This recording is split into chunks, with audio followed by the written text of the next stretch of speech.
Chapter 3. We were in Matrujiang longer than we had anticipated. We hadn't heard any news about our families and didn't know what else to do except wait and hope that they were well. We heard that the rebels were stationed in Sumbuya, a town 20 or so miles to the northeast of Matrujiang. This rumor was soon replaced by letters brought by people whose lives the rebels had spared during their massacre in Sumbuya. The letters simply informed the people of Matrujiang that the rebels were coming and wanted to be welcomed, since they were fighting for us. One of the messengers was a young man. They had carved their initials, RUF, Revolutionary United Front, on his body with a hot bayonet and chopped off all of his fingers with the exception of his thumbs. The rebels called this mutilation One Love. Before the war, people raised a thumb to say One Love to each other, an expression popularized by the love and influence of reggae music. When people received this message from the miserable messenger, they went into hiding in the forest that very night. But Kalu's family had asked us to stay behind and follow them with the rest of their property if things didn't improve in the subsequent days, so we stayed put.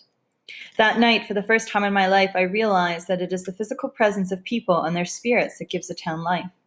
With the absence of so many people, the town became scary, the night darker and the silence unbearably agitating.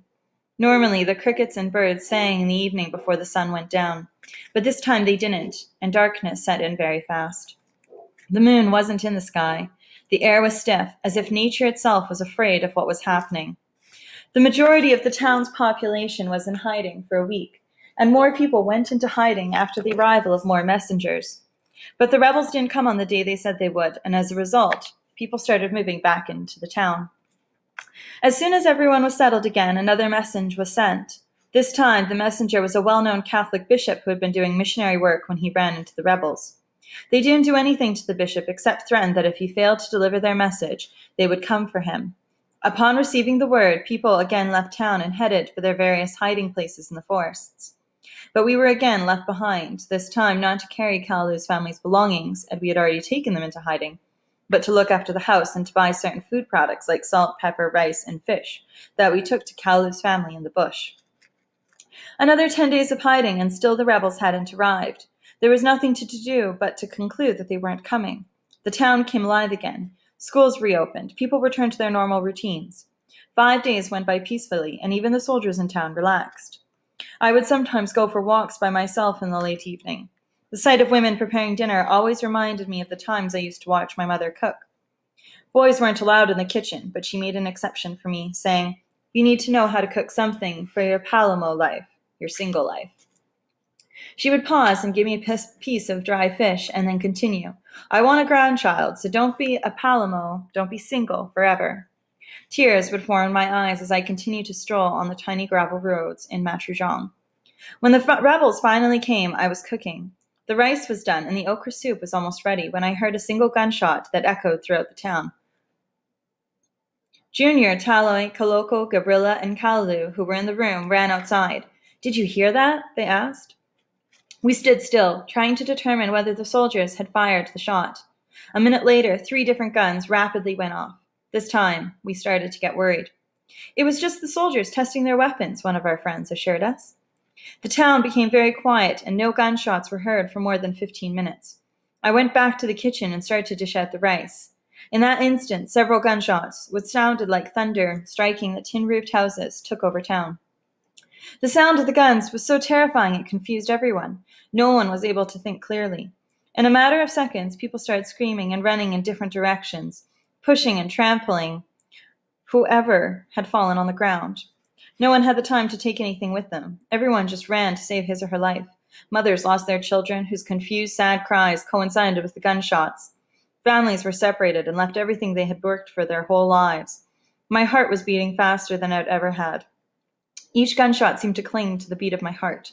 The rebels fired their guns towards the sky as they shouted and merrily danced their way into town in a semicircle formation. There were 2 ways to enter Matrujiang. One is by road and the other by crossing the river Jiang. The rebels attacked and advanced into the town from inland, forcing the civilians to run toward the river. A lot of people were so terrified they just ran to the river, jumped in, and lost the strength to swim. The soldiers, who somehow anticipated the attack and knew they were outnumbered, left town before the rebels actually came. This was a surprise to Junior, Tally, Callaloo, Gabriella, Kaloko, and me, whose initial instinct was to run to where the soldiers were stationed. We stood there in front of the mounted sandbags, unable to decide which way to go next. We started running again toward where there were fewer gunshots. There was only one escape route out of town. Everyone headed for it. Mothers were screaming the names of their lost children, and the lost children cried in vain. We ran together, trying to keep up with each other. In order to get to the escape route, we had to cross a wet and muddy swamp that was adjacent to a tiny hill. In the swamp, we ran past people who were stuck in the mud, past handicapped people who couldn't be helped, for anyone who stopped to do so was risking his own life. After we crossed the swamp, the real trouble started because the rebels began shooting their guns at people instead of shooting into the sky. They didn't want people to abandon the town because they needed civilians as a shield against the military. One of the main aims of the rebels whenever they took over a town was to force the civilians to stay with them, especially women and children. This way they could stay longer, as military intervention would be delayed. We were now at the top of the bushy hill immediately behind the swamp, in a clearing just before the escape route. Seeing the civilians all about to make it out, the rebels fired rocket-propelled grenades, RPGs, machine guns, AK-47s, G3s, all the weapons they had directly into the clearing. We knew we had no choice. We had to make it across the clearing because, as young boys, the risk of staying in town was greater for us than trying to escape. Young boys were immediately recruited, and the initials RUF were carved wherever it pleased the rebels, with a hot bayonet. This not only meant that you were scarred for life, but that you could never escape from them, because escaping with the carving of the rebels' initials was asking for death, as soldiers would kill you without any questions, and militant civilians would do the same. We dodged from bush to bush and made it to the other side, but this was just the beginning of many risky situations that were to come. Immediately after one explosion, we got up and ran together with our heads down, jumping over fresh dead bodies and flames of burnt dried trees. We were almost at the end of the clearing when we heard the whizzing of another rocket grenade approaching. We sped up our steps and took dives into the bush before the grenade landed, followed by several rounds of machine gun fire. The people who were right behind us were not as lucky as we were.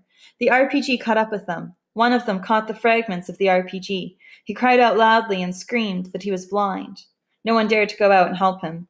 He was halted by another grenade that exploded, causing his remains and blood to sprinkle like rain on the nearby leaves and bushes. All of it happened too fast.